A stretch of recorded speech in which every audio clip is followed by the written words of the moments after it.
जय हिंद। आज हम देखेंगे 9th का हिंदी। पिछले वीडियो में कहा देखा था हम लोग, पिछले वीडियो में लघु उत्तरीय क्वेश्चन देखे थे, ठीक है ना, जो कि हम लोग का सेंटर एग्जाम का ये पेपर था, इसका हम लोग देखे थे लघु उत्तरीय। आज देखेंगे हम लोग का दीर्घ उत्तरीय क्वेश्चन, ठीक है। तो दीर्घ उत्तरीय क्वेश्चन में निम्नलिखित में से किन्हीं 4 प्रश्नों के उत्तर दे, प्रत्येक प्रश्न के लिए 5 अंक है, ठीक है ना। ये आज इसका फर्स्ट जो क्वेश्चन हम लोग के यहाँ पे है, ये हम लोग का फर्स्ट क्वेश्चन यहाँ पे दिया गया, निम्नलिखित में से किसी एक विषय पर निबंध लिखे। अब यहाँ देश प्रेम है, होली भी है, समाज सेवा भी है, वृक्षारोपण है, ठीक है ना। किसी एक में से आपको लिख देना है। तो हम लोग माने यहाँ पे एक में से लिख रहे हैं वृक्षारोपण पर, ठीक है ना। तो वृक्षारोपण पर आप लिख सकते हैं कई साथ लिखेंगे हम लोग, वृक्षारोपण हमारे पर्यावरण और जीवन के लिए अत्यधिक लाभकारी है, मतलब कि अच्छा है। यह केवल शुद्ध हवा और ऑक्सीजन की आपूर्ति ही नहीं करता, बल्कि जलवायु परिवर्तन को भी नियंत्रित करता है, ठीक है ना, करने में अहम भूमिका निभाता है। वृक्षारोपण मिट्टी के कटाव को रोकने में मदद करता है, ठीक है ना। वृक्षारोपण से क्या होता है, मिट्टी कटाव में मतलब मिट्टी जो काटता है ना, वहाँ वृक्ष लगा देंगे तो कम काटेगा ये, ठीक है ना, मदद करता है। और जल संरक्षण को भी बढ़ावा देता है, ठीक है ना। इस तरह आप लिख सकते हैं। 21 नंबर का जो कि बहुत ही आसान है, ठीक है। अब 22 नंबर जो क्वेश्चन हम लोग के है यहाँ पे यह है कि अपने विद्यालय के प्रधानाचार्य के पास एक आवेदन पत्र लिखे जिसमें सामग्री को उपलब्ध कराने की निवेदन हो, ठीक है ना, ये लिख देना है। तो इसमें आप लोग लिख सकते हैं, यहाँ पर सबसे पहले आप लोग क्या लिखेगा, जैसे आप एप्लीकेशन लिखता है ना वैसे ही लिख सकते हैं। मतलब लिखेगा पहले हेडिंग पर लिखिएगा यहाँ पे कि सेवा में प्रधानाचार्य, अब विद्यालय का नाम होगा तब विद्यालय का नाम लिख देना, ठीक है ना। स्थान जहाँ होगा वो लिख देना और दिनांक तारीख जो होगा वो लिख देना, ठीक है ना। फिर लिखना विषय में, ठीक, लिखना विषय खेल सामग्री के मांग के लिए आवेदन पत्र, ठीक है, लिखकर फिर वहां पर हाइफन देकर लिखना है यहाँ पर महाशय या महोदय, ठीक है ना। सविनय निवेदन है कि कक्षा के जो आपका नाम है, आप छात्र या छात्रा है, इसको भर दीजिएगा, ठीक है। विद्यालय में खेल गतिविधियों को बढ़ावा देने के लिए हमें एक खेल सामग्री की आवश्यकता है। खेल सामग्री जैसे फुटबॉल भी हो सकता है, बैडमिंटन, रैकेट और अन्य सामग्रियों की कमी के कारण हम खेलों में भाग नहीं ले पा रहे हैं। कृपया इस विषय में अवश्य कदम उठाने की कृपा करें। धन्यवाद, आपका आज्ञाकारी। छात्र या छात्रा जो भी होगा अपना नाम लिख देना, रोल नंबर लिख देना, ठीक है ना, और क्लास लिख कर डेट दिनांक लिख देना, ठीक है। ये हम लोग का आवेदन पत्र हो जाएगा। क्लियर हम लोग का। तो हम लोग के यहाँ पे ये 22 नंबर भी इस तरह आप लोग लिख सकते हैं, जो कि बहुत ही आसान है। तो इसमें हम लोग क्या है कि हिंदी भाषा के महत्व पर छात्र और शिक्षक के संवाद को लिखे, मतलब कि इसमें कुछ टीचर मतलब शिक्षक और छात्र के बीच में बातचीत को लिख देना, ठीक है ना। इसे आप लोग अपना से भी लिख सकते हैं, नहीं तो हम बता रहे हैं उसे आप लिख सकते हैं। इसे लिखिएगा यहाँ पे कि छात्र और छात्रा के बीच हिंदी भाषा के महत्व पर संवाद कुछ इस प्रकार है। छात्र बोलते हैं नमस्ते सर, ठीक है ना, मैं आपसे हिंदी भाषा के महत्व के बारे में कुछ जानना चाहता हूँ, ये छात्र कह रहे हैं, ठीक है। इसके बाद टीचर क्या बोलेंगे, शिक्षक बोला नमस्ते, हाँ जरूर पूछो, हिंदी एक बहुत ही महत्वपूर्ण भाषा है। छात्र बोलेंगे, अब यह छात्र कहेंगे सर आजकल अंग्रेजी का ज्यादा चलन है, तो हिंदी सिखाना कितना जरूरी है। तो अब शिक्षक बताएंगे, शिक्षक बोल रहे हैं कि यही है कि अंग्रेजी जरूरी है, लेकिन हिंदी हमारी राष्ट्रभाषा है, ठीक है ना, टीचर बता रहे हैं, और देश के अधिकांश हिस्सों में बोली जाती है। मतलब अधिकांश हिस्सों में का हम लोग के हिंदी ही बोली जाती है, अंग्रेजी बहुत कम ही जगह बोली जाती है, ठीक है ना। यह हमें अपनी संस्कृति और जड़ों से जोड़ती है। तो छात्र बोलता है यहाँ पर, यह तो मैंने सोचा ही नहीं था। तो शिक्षक बोल रहे हैं कि इसके अलावा सरकारी नौकरियां और कई क्षेत्रों में, ठीक है ना, हिंदी का ज्ञान आवश्यक है, ठीक है ना। मतलब सरकारी नौकरी बहुत सारा जगह है जहाँ पे इसका हिंदी का ज्ञान आवश्यक है, ठीक है। यह संचार का एक सशक्त माध्यम है, ठीक है ना, सशक्त माध्यम है, ठीक है, एक सशक्त माध्यम है। तो छात्र बोल रहे हैं धन्यवाद सर, आप मैं हिंदी के महत्व को अच्छी तरह से समझ गया हूँ। तो आप लोग चाहे तो ऐसे भी इसको लिख सकते हैं, एक्सप्लेन कर सकते हैं, ये भी कोई दिक्कत नहीं होगा, ठीक है। 24 हम लोग यहाँ पे है कि करण करण कारक और आपादान कारक में उदाहरण सहित स्पष्ट करें, इसको स्पष्ट कर देना है, ठीक है ना। तो इसमें जो है आप लोग अपना से लिख सकते हैं, नहीं तो इस तरह भी लिख सकते हैं आप लोग, ठीक है, कि कारक कारक के आपादान कारक के मुख्य अंतर, ठीक है ना, अलगाव अलगाव का है।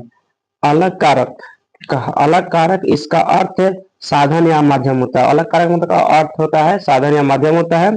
वाक्य में जिस साधन से क्रिया संपन्न होती है उसे करक कारक कहते हैं, ठीक है ना।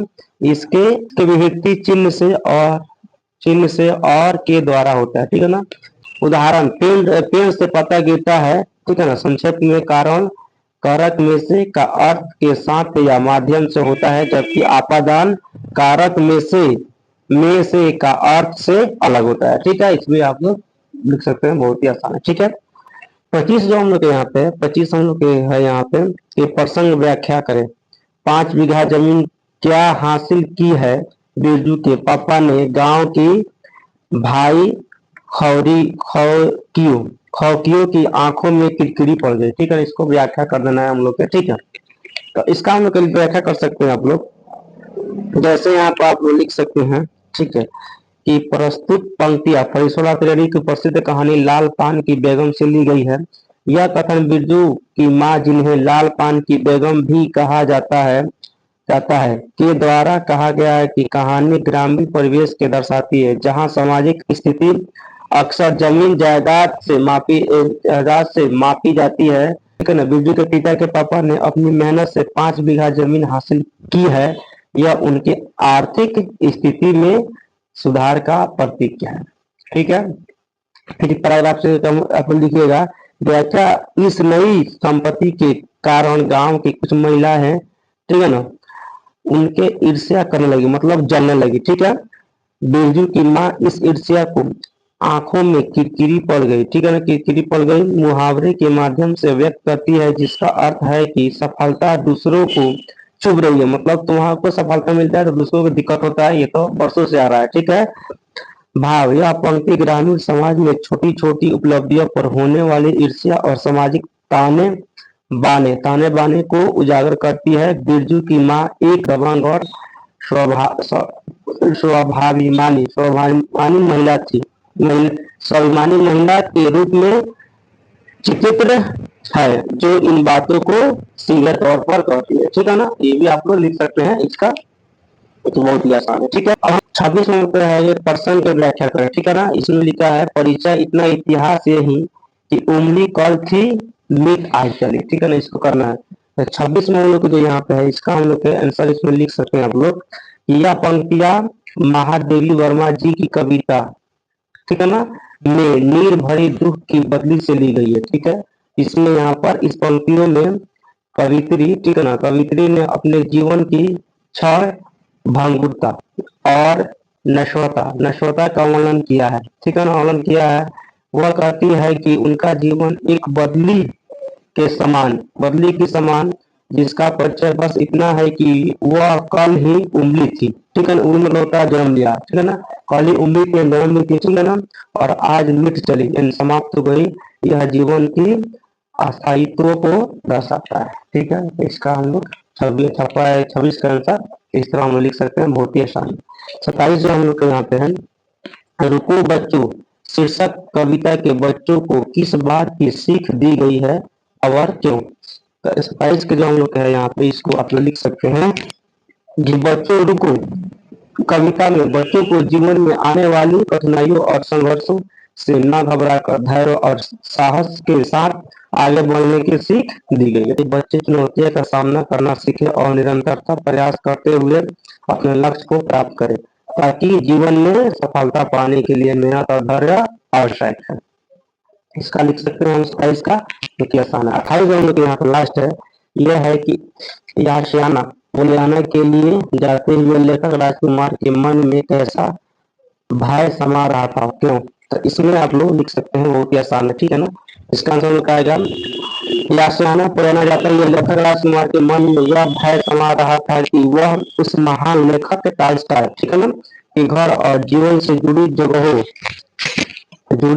जगहों को देखते जा रहे हैं, जिन्हें उन्होंने केवल किताबों में पढ़ा था, ठीक है ना। इसलिए उनको थोड़ा सा आश्चर्य हो रहा था, ठीक है। यह भय इसलिए था क्योंकि लेखक को डर था कि कहीं उनकी कल्पना और वास्तविकता में अंतर न हो, या उस जगह का वातावरण उसकी अपेक्षाओं के अनुरूप न हो, ठीक है ना, जिसकी जिससे उनकी उस महान हस्ती के प्रति धारण ना टूट जाए, ठीक है ना, धारण ना टूट जाए, ठीक है ना, ये उनका कहना था। तो हम लोग आज हम लोग सिर्फ का हिंदी का जो ऑब्जेक्टिव बता दिए हम, अच्छा आज लघुत्तरीय भी क्वेश्चन बता दिए, आज हम लोग के दीर्घोत्तरीय क्वेश्चन बता दिए। आज का हम लोग का बस इतना ही रहेगा, ठीक है ना। कल से जो हम लोग कल हम लोग साइंस का ऑब्जेक्टिव बताएंगे। तब तक आज के लिए क्लास जाए।